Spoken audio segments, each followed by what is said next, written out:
नमस्कार, मैं हेमंत कानावार, आप देख रहे हैं एक्शन फास्ट न्यूज़। आज यहाँ पे मनसे का एक सफाई कामगारों के लिए आंदोलन हुआ है, जिसमें उन्होंने अनगिनत बातें रखी है, मांगी रखी है। और मांगों में सबसे पहला विषय है ग्रेजुएटी का, और दूसरा जो लोगों के मृत्यु हो गए उनके परिवारजनों को नौकरी का, और अन्य लोगों को जो नए भर्ती की जा रही है। ऐसे आरोप लगाए गए ठेकेदारों पे और प्रशासन पे कि 2-2, 3-3 लाख रुपये वसूल किए जाते हैं और नई भर्ती की जाती है, जबकि वो लोग नगर पालिका के सरकारी कर्मचारी ना होके कंट्राक्टी कर्मचारी होते हैं, तो भी उनको मतलब पैसा लेके उनको भर्ती की जाती है और सरकारी नौकरी का हवाला दिया जाता है। तो इसके ऊपर क्या है पूरी प्रतिक्रिया हम आगे की रिपोर्ट के साथ आपको बताएंगे।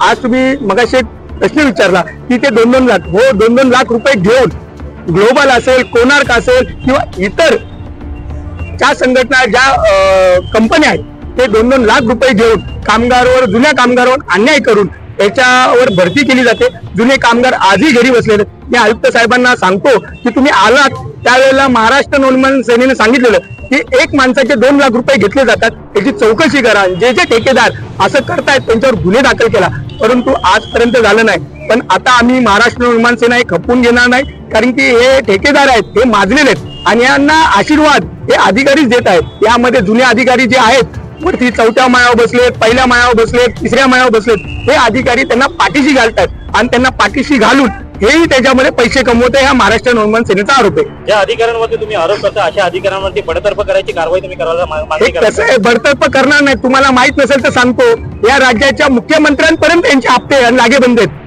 आम्ही कोणाला घाबरत नाही, आम्ही काय महापालिकेचे ठेकेदार नाही किंवा आम्ही महापालिकेचे कामं घेत नाही की आम्ही यांच्याकडनं पैसे वसूल करत नाही, त्यामुळे आम्ही कोणाला घाबरत नाही। हे वरती आमदार असतील, मंत्री असतील किंवा मुख्यमंत्री असतील, यांच्यापर्यंत या अधिकाऱ्यांचे लागेबंद आहेत। यांच्यावर कुठली चौकशी लागली की ताबडतोब वरून फोन आणला जातो आणि ती चौकशी थांबवली जाते। हे तुम्ही पाहिलंच असेल, पण हे वारंवार घडत आहे। याच्या विरोधात त्यांना अधिकाऱ्यांनी आता एक सांभाळून राहावं, कारण की या विरोधात एकच आवाज आहे, महाराष्ट्र नवनिर्माण सेना। कारण की आमच्या कार्यकर्ते, आमचे कामगार आहेत, हे कुठल्या पद्धतीचं ब्लॅकमेल किंवा वसुली करणं किंवा खंडणी मागणं असे गुन्हे करत नाही, त्यामुळे अधिकाऱ्यांनी आता सांभाळून राहावं। ग्रेजुएटी का विषय, जो मरे हुए लोग हैं उनको ग्रेजुएटी दी नहीं जा रही। इसके पहले ग्लोबल एक कॉन्ट्रैक्टर था, ग्लोबल ने बहुत साल काम किया है, उसमें जो काम कर रहे थे 2012 से कंपनी थी, 2012 से लेके आज 2025 तक आई है, 2025 में तक हुआ है। 2023 में ग्लोबल का टेंडर था, उसके बाद कोणार्क, मतलब एक आमदार का ग्लोबल, एक आमदार का कोणार्क, ऐसे दोनों आमदार को बांटा गया है आयुक्त साहब ने। और दोनों आमदार मीरा भाईंदर महानगर पालिका का लूटने का काम कर रहे, कामगारों के ऊपर अन्याय करने का काम कर रहे। मैं उनको कहना चाहता हूँ, जो कामगार का हक है, जो कामगार के घर चलते हैं, वो वही मेहनत करते हैं। सुबह आके उठ के 6 बजे, कोई कामगार 5 बजे उठ के आता है और 6 बजे यहाँ पे पहुंचता है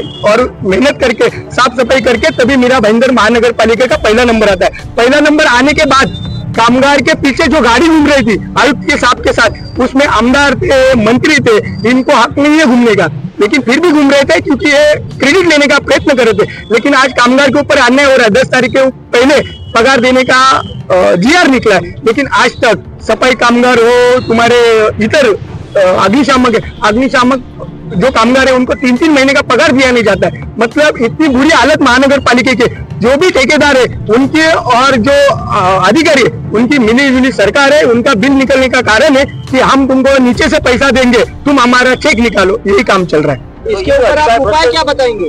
क्या करना चाहिए नगर पालिका को? नगर पालिका को हे करना चाहिए का हा महामोर्चा जो आलेला आहे, ही आणायची वेळच आमच्यावर आली नसती, पण आज ही वेळ आमची दुर्दैवाने आली, कारण की हे झोपी गेलेलं प्रशासन आहे आणि त्यांच्यापेक्षा निर्लज्ज असे ठेकेदार आहेत। महानगरपालिका ठेका देते, ठेका देऊन मोकळी होते, पण या कामगारांच्या समस्या काय आहेत, त्यांचं काम बरोबर चाललंय का, यांची परिस्थिती काय आहे, यांच्याशी कधी कामगारांशी बोलायचा प्रयत्न ही महानगरपालिका करत नाही। प्रथम क्रमांक मीरा भाईंदर शहराचं स्वच्छ संरक्षण मध्ये आलं, हे कोणी आणलं? तुम्ही आतमध्ये एसी कॅबिन मध्ये बसून तुम्ही लोक घेऊन आले का? तुम्ही नाही घेऊन आले, हे कामगार घेऊन आले, लक्षात घ्या। आणि या कामगारांच्या भरोश्यावर एक नंबर मीरा भाईंदर शहर आलेलं आहे। मग तुम्ही त्यांना रस्त्यावर कसं फेकून देता? त्यांच्या समस्या कोण जाणून घेणार? त्या दूर कोण करणार? ही महानगरपालिका ठेकेदार निर्लज्ज झालेले आहेत। या कामगारांची ग्रॅज्युएटी आज 2023ला नवीन ठेका देण्यात आला, ग्लोबल, कोणार्क, आणि त्याच्यानंतर या कामगारांची ग्रॅज्युएटी अजून दिलेली नाहीये। मयत कामगार झाले, सेवानिवृत्ती कामगार झाले, त्याच्यानंतर ज्या लोकांनी अर्धवट काम सोडलेलं त्यांची ग्रॅज्युएटी या महानगरपालिका ठेकेदाराकडे ते देत नाहीये। फक्त मीटिंगवर मीटिंग होतात, पण कोणते निर्णय याकडे लागत नाहीये। अग्निशमन विभागात काम करणारे कामगारांचा पगार टायमावर होत नाही, औषध फवारणी कामगारांचा पगार टायमावर होत नाही, वृक्षपाधिकरण गार्डन मधल्या स्मशानभूमीमध्ये काम करणारे जे कामगार आहेत त्यांचे पगार टायमावर होत नाहीये। कामगारांचे सुट्टीचे पैसे टाकले जात नाही, डीए टाकत नाहीये, त्यांना कोणत्या प्रकारचे रेनकोट मिळत नाहीये, गमबूट मिळत नाहीये, किंवा त्यांना मेडिक्लेम, सर्वात मोठं जे म्हणजे स्वच्छ संरक्षण मध्ये एक नंबर आलं, पण त्या लोकांनी त्यांच्या स्वतःच्या जीवाशी खेळून आपलं शहर स्वच्छ करण्याचं काम केलं, त्या कामगारांना मेडिक्लेम नाहीये। अशा खूप साऱ्या वेगवेगळ्या विविध मागणीसाठी आज आम्ही महामोर्चा काढलेला आहे। आमच्या काही मागण्या काल मान्य झालेत। काल आम्ही 13 लोकांची काही यादी आली होती, जे मयत कामगार आहे त्यांची काल 13 लोकांच्या अकाउंट मध्ये काल ग्रॅज्युएटीचे पैसे टाकण्यात आलं। हे पहिला मनसेचा विजय आहे, कारण मनसे ज्या टायमाला आंदोलन करते, मोर्चा करते, त्याच टायमाला या प्रशासन, झोपी प्रशासनला आम्ही जागा करण्याचं काम करतो। काल ग्रॅज्युएटी काही 13 लोकांचे आलेले, पण उर्वरित लोकांची कधी देणार? बाकी जे सेवानिवृत्ती कामगार आहे त्यांची कधी देणार? किंवा इतर जे कामगार काम करतात त्यांची ग्रॅज्युएटी कधी देणार? याचा निर्णय अजून लागलेला नाहीये। त्या निर्णयाचं उत्तर घेण्यासाठी आम्ही या ठिकाणी आलेलो आहे। तसेच अग्निशमन आज मोठ्या प्रमाणात मीरा भाईंदर महानगरपालिकेत भरती निघाली आहे, पण या शहरामध्ये जो आज 22-20 वर्ष झाले कामगार काम करतोय त्यांना पहिलं प्राधान्य द्या ना तुम्ही। त्यांना पहिलं प्राधान्य देत नाहीये, बाहेरून कोणतरी येणार आणि यांच्या डोक्यावर बसवणार, हे कुठेतरी चुकीचं चाललेलं आहे। त्याच्या विरोधात आवाज आज महाराष्ट्र नवनिर्माण सेनेने उचललेला आहे। सफाई कामगार असू दे, अग्निशमन विभाग असू दे, कोणताही विभाग असू दे, याच्यामध्ये मीरा भाईंदर यांना डावळलं जातं, जे मीरा भाईंदरचे भूमिपुत्र याच्यापेक्षा दुसऱ्या महानगरपालिकात म्हणजे विरार असू दे, नालासोपारा असू दे, पालघर असू दे, तिकडच्या कामगारांना पहिलं प्राधान्य दिलं झालं। दुसरी गोष्ट, जे काही कंत्राटदार आहेत हे 2 महिने माणसांना कामाला ठेवतात, परत 3 महिने घरी बसवतात, परत 2 महिने घेतात, याबद्दल पण आपण आवाज उचलणारच का? याबद्दलच आज आवाज उठवलेला आहे। हा जो आवाज दिसतोय ना, हा त्यांच्या प्रत्येक कामगारांच्यासाठी आहे, हा एका कामगारांसाठी नाही आहे, हा मीरा भाईंदर मधल्या भूमिपुत्रांसाठी आहे, हा मीरा भाईंदर मधल्या प्रत्येक कामगारांसाठी हा आवाज आज बनून आम्ही इथे आलेलो आहे। कारण कसं आहे, नवीन ठेका देतात आणि जुन्या कामगारांना घरी बसवला जातो। तो ठेकेदार त्याच्या मनमानी लाखो 2 लाख रुपये घेऊन त्या लोकांना कामावर लावतो। म्हणजे तुम्ही पैशाचा व्यवहार करता, पैसे घेऊन तुम्ही लोकांना कामावर लावता, आणि जे भूमिपुत्र आहे किंवा इकडचे काम अनेक वर्षापासून काम करणारे कामगार आहे त्यांना तुम्ही घरी बसून टाकता, हा कोणता न्याय आहे?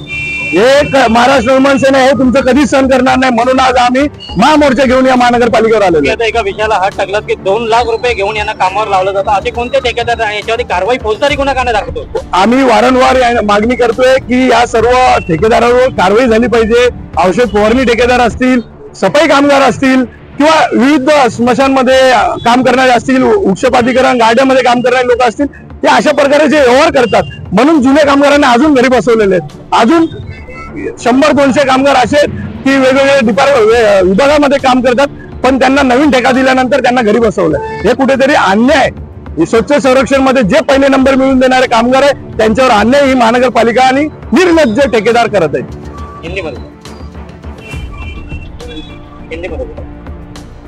शहर स्वच्छ संरक्षण में 1 नंबर लाने का जो काम किया है ना, ये सब कामगारों ने किया है।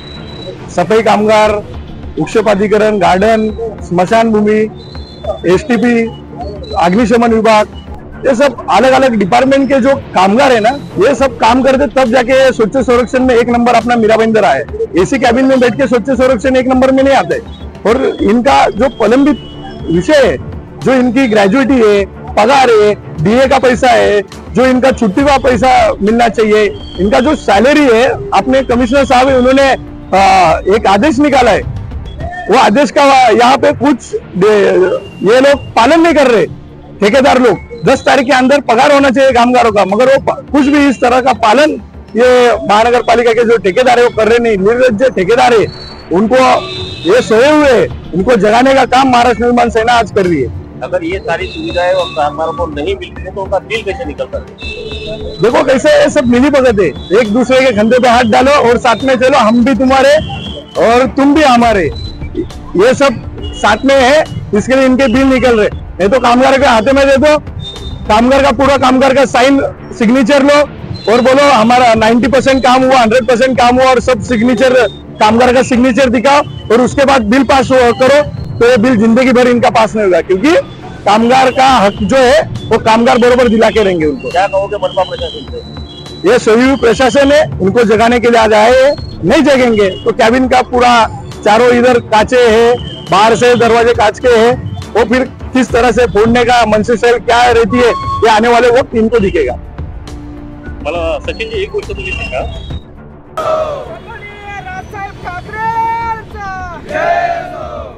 पगार आमच्या हक्काचं नाही कुणाच्या बापाचं, ग्रॅच्युटी आमच्या हक्काची नाही कुणाच्या बापाची, अरे पगार द्या आयुक्त काका पगार द्या, ग्रॅच्युटी द्या आयुक्त काका ग्रॅच्युटी द्या, महाराष्ट्र नवनिर्माण सेनेचं जय हो, सन्माननीय श्री राजसाहेब ठाकरेंचा जय हो, कामगार एकजुटीचा जय हो, कोण म्हणतो देणार नाही, जय हिंद, जय महाराष्ट्र।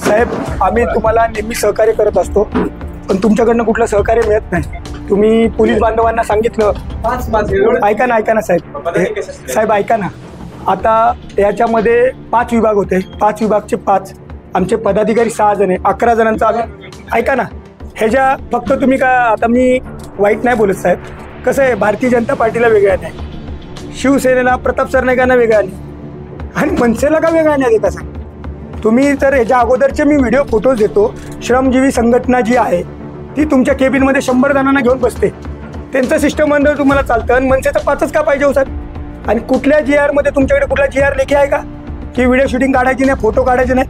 तुम्हाला मी सांगतो, राधा विनोद शर्मांना जेव्हा नरेंद्र मेहता भेटायला येतात, जेव्हा प्रताप सरनाईक भेटायला येतात, त्या वेळेला शूटिंग चालू असते। तुम्हाला कुठला कायदा आहे तो दाखवा मला बरं। कायदा एकावर राबवायचा नसतो साहेब, तुमच्या कुठल्याही महापालिका अधिकारी असेल, महाराष्ट्र शासनाचं कार्यालय असेल, त्या ठिकाणी व्हिडिओ शूटिंग करायला बंदी नाही, पोलीस प्रशासनाला पण बंदी नाही आहे साहेब। मग तुम्ही अशी बंदी घालून तुगलीकी निर्णय का काढता? तुमच्याकडे GR आहे का साहेब? तुम्ही आम्हाला पद्धत शिकू नका, तुम्ही आम्हाला पद्धत नका शिकू। एका पक्षाला वेगळा न्याय, आणि तुम्ही का भारतीय जनता पार्टी आणि शिवसेनेचे कार्यकर्ते आहात का? मग मी तेच म्हणतोय, तुम्ही कुठल्या अधिकाऱ्याखाली पोलिसांना सांगितलं? पोलिसांना कुठल्या अधिकारी सांगितलं आम्हाला GR द्या? सर, GR ची भाषा बोलताना तुम्ही GR द्या आम्हाला, सुप्रीम कोर्टाचा आदेश द्या आम्हाला। सुप्रीम कोर्टापेक्षा तुम्ही मोठे आहेत का साहेब? तुम्ही मोठे झालात का? अतिरिक्त आयुक्त झालात तर मोठे झालात का साहेब? GR दाखवा ना मला। शिष्टमंडळ किती असते? कोण शिष्टमंडळ ह्याच्या पूर्वी किती येत होते साहेब? तसंच असतं साहेब, कायद्यानेच बोला ना तुम्ही, कायद्याने बोला, चला कायद्याने बोलूया आपण। पण साहेब, तुम्ही पहिली चुकी मान्य करा की तुम्ही व्हिडिओ शूटिंगचा जो GR आहे तो आमच्याकडे पोलीस प्रशासनाला पुढे करून दाबायचा प्रयत्न करता। कसं आहे, इकडचे आमदार, नगरसेवक सगळे ठेकेदार आहेत, मनसेमध्ये ठेकेदार नाही, त्यामुळे तुम्हाला प्रश्न विचारल्यावर टोचतात का? ग्रिलियन नाही, कायद्याला धरून बोलतोय।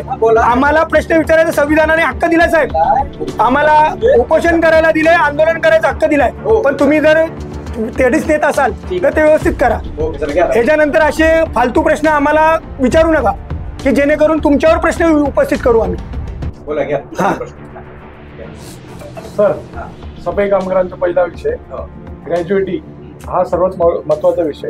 2012 पासून ग्लोबल ठेकेदार काम करतोय आपल्या शहरामध्ये, आणि त्याच्या पूर्ण याच्यात 1500 कामगार आपले सफाई कामगार काम करत आहेत। 2023ला हा ठेका परत ग्लोबलला रिन्यू करण्यात आला, नवीन याच्यात देण्यात आला.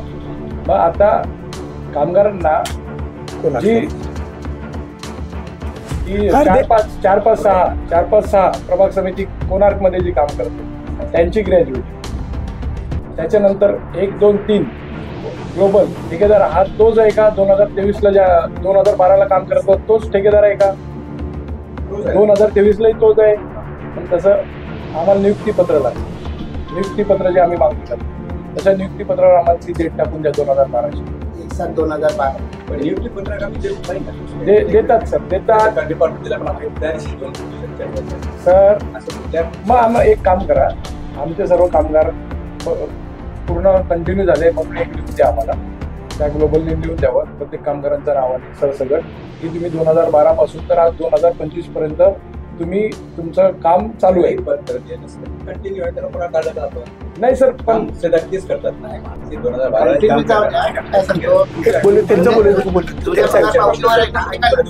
जुन्या पगार पावतीवर आहे ना, ठेकेदारांनी 16/7/2023 पगार पावतीवर टाकली जॉईनिंग.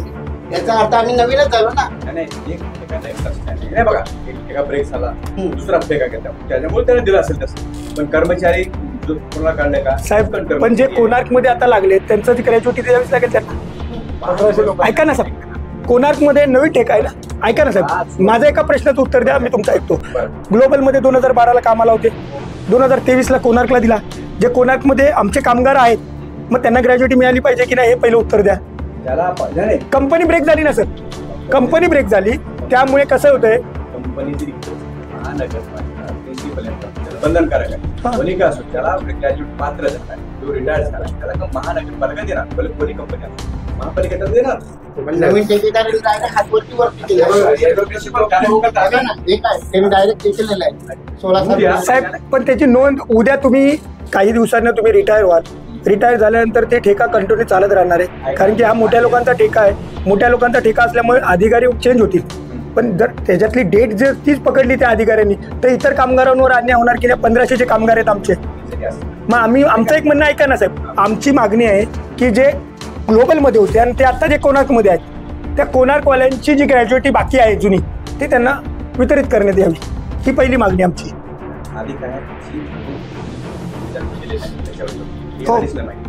आता काय होतं तो होता ना विषय, तो पण आहे ना विषय सर. सर सकट मागतोय विषय झाले त्याला नाही पण सर हा विषय आहे ना साहेब. मला सांगा ना, हेमंत सावंत आणि सचिन पोकळे वेगळे आहेत ना, महापालिका एक आहे पण त्यांचे ठेकेदार चेंज झाले ना साहेब. असू द्या ना, मी त्या विषय बोलतोच की आता हे काय विषय माझे बोलणं काढलेलं आहे 24/6/2025ला सरसगट सर्व कामगारांना ग्रॅज्युएटी दिली पाहिजे. तुमचंच पत्र आहे का?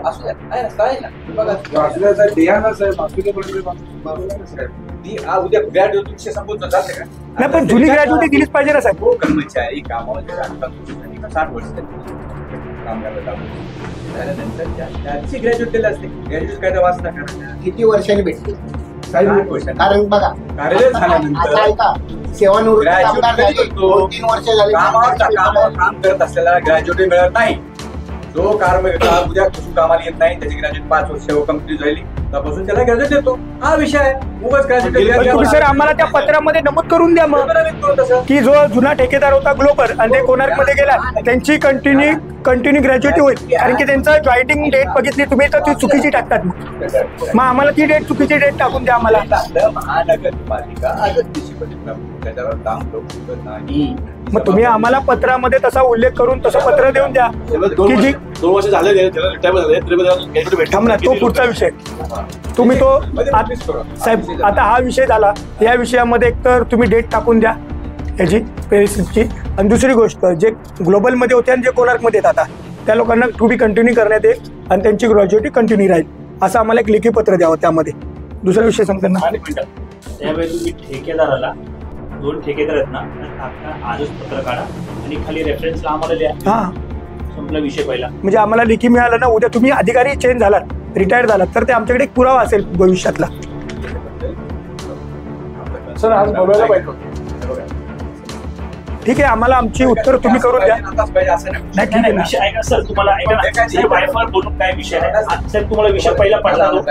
त्याला द्यायला मी लगेच मिटिंग केली त्या लोकांचं माझं आहे. जे झालं ते काय बोलत नाही. झालं बोललो ना साहेब. साहेब पत्रकारांना विचारा. साहेब 2 मिनिटं. दोन विषय झाले साहेब. धन्यवाद. साहेब दोन विषय झाले. तुम्ही हे अधिकाऱ्यांचे आभार मानले, पत्रकार पण तुम्ही. त्यांनी 13 जणांची काल ग्रॅज्युएटी दिली आहे, सांगितलं मी तुम्हाला, त्यांचं अभिनंदन केलं. साहेब रॉबर्ट साहेब, मीरा भाईंदर शहरात पहिला क्रमांक आला तेव्हा अख्ख्या रस्त्यावर मनसे तुमचं स्वागत करत होतं. त्यावेळेला कुठली बीजेपी नव्हती, शिवसेना नव्हती, राष्ट्रवादी नव्हती. आम्ही 5-5 ठिकाणी तुमचं स्वागत केलंय. का? कारण की ते आमचेही कामगार होते, अधिकारी आमचेच होते. आम्ही झालं ते तुमचं नक्कीच आम्ही करू कौतुक, पण जर चुकीचं होत असेल तिथे कौतुक करायला प्रश्न पण विचारणार ना आम्ही साहेब. मग तसंच आहे आमचं. चर्चा करताना बोलतात ना. अभिनंदन भाऊ, आता 70 ते 80 कामगार, मयत कामगार, रिटायर कामगार, त्याच्यातले फक्त 13 कामगारांचे दिले, बाकीच्या कामगारांचे कधी काय ड्यू आहेत का? ड्यू आहेत. सगळे जमा आहेत. 100% सगळे जमा आहेत. कुठल्याही कर्मचाऱ्यांना पहिली महानगरपालिका महानगर पुऱ्या महाराष्ट्रामध्ये आपल्याला मिनिमम रिस्पॉन्सिबिलिटी पगार देतो. पहिली महानगरपालिका, पहिली महापालिका कामगाराचे देणं आणि कमी जास्त काय विषय असेल तो तुम्ही मदत करा, आम्ही मदत करू. त्या कर्मचाऱ्यांना ड्यू काय ते पात्र आहे त्या बसतात त्यांना साहेब एक टाइम लिमिट ठेवा साहेब या गोष्टीला, कारण की ग्रॅज्युएटीसाठी खूप वर्षापासून जे मयत आहेत, ऐका ना साहेब, मयत आहेत त्यांचे द्यायला काय प्रॉब्लेम आहे? मयत आहेत त्यांचे काय? अहो साहेब ते सगळे फाईल दिलेले आम्ही. 78 किती फाईल आहेत आपल्या जमा? 70 78 फाईल जमा आहेत साहेब. दिलाय ना, ह्याच्या अगोदर पण आपली चर्चा झाली सर. सर एक मिनिट.